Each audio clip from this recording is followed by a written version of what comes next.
Welcome to Blizzard Fire. We hope this video helps fire up your solution. In this video, I will explain how to change a tire on a Toyota Corolla. First, prioritize safety by parking on a flat, stable surface, away from moving traffic. Always engage your parking brake and activate your hazard lights to alert other drivers. Then, gather your essential tools: the spare tire, the jack, and the lug wrench, usually found in the trunk or under the cargo floor. Now, let's prepare for the tire removal. If your wheel has a hubcap, carefully pry it off to expose the lug nuts. Using your lug wrench, loosen each lug nut about 1/2 turn counterclockwise while the tire is still on the ground. This makes them easier to remove later.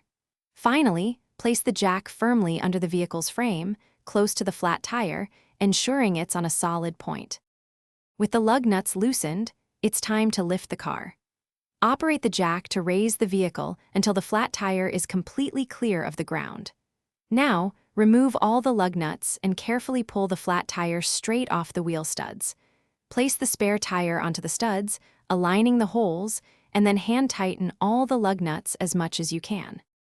Almost done, lower the vehicle until the spare tire just makes contact with the ground, but the full weight isn't on it yet.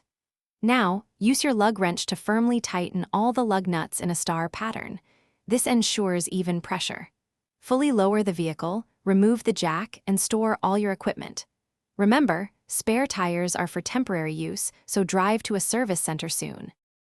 Thanks for watching. If you found this helpful, don't forget to like and subscribe.